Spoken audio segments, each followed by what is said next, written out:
Talking to a counselor, part 1. I don't want to forget. People were dying all around us. My house was in the old town. I am a widow. My husband was killed by the soldiers who knocked down the door of our house, searching for weapons.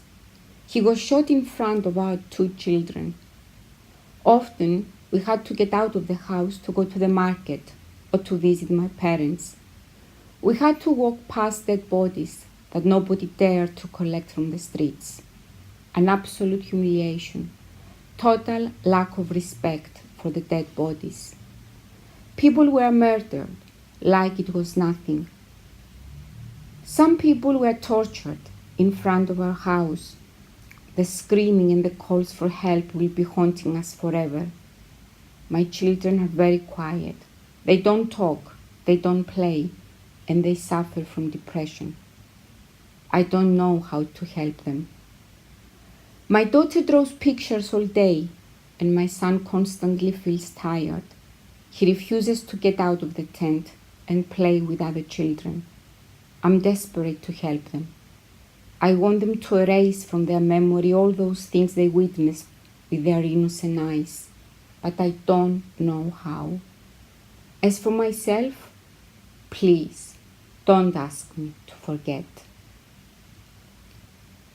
Part 2. I want to punish myself. Our house was small. My father was living with us since my mother was killed in a bomb raid while she was going to the market to buy milk and bread for her grandchildren. I was happily married to a good-hearted wife, and we had 3 kids. We were a poor family, but a happy one.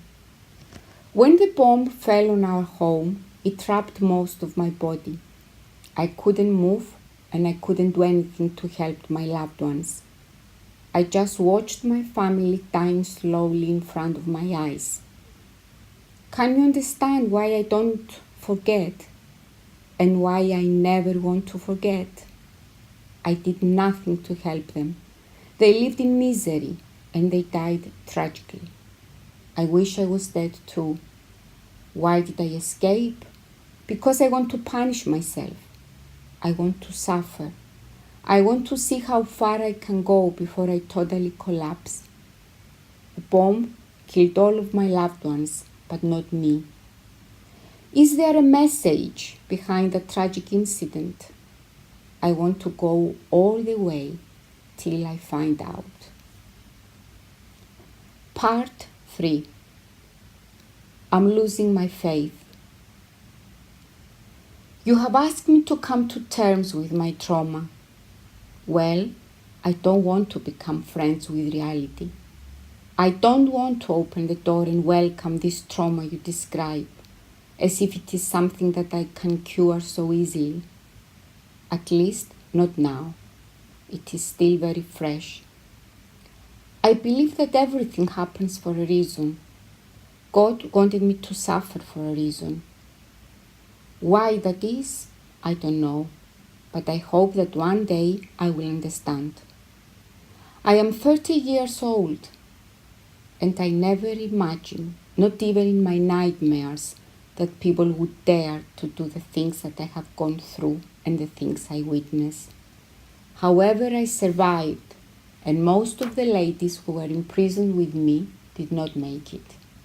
That is probably a message from the heavens. I was held for 6 weeks in an ISIS camp. I saw people being slaughtered, women being raped. I was 6 months pregnant. I was also brutally beaten and raped, and I lost my baby. Please, don't ask me to talk to you about the pain, the feelings, and the conditions under which I lost that baby. I was so much in love with my husband.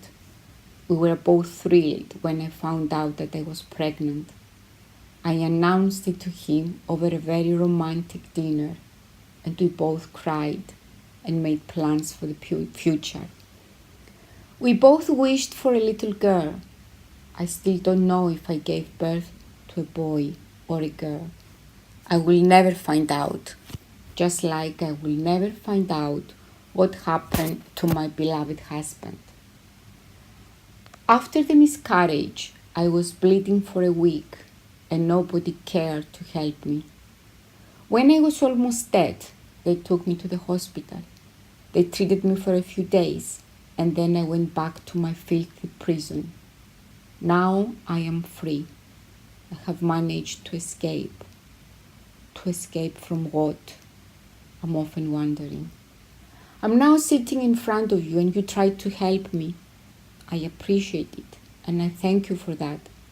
But how can you help a woman who is pregnant again, but this time with the killer's baby?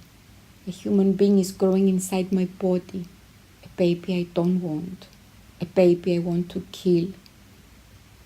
Please tell me, how can anybody release me from this tragic situation? If there is a God, He will help me, but I doubt it.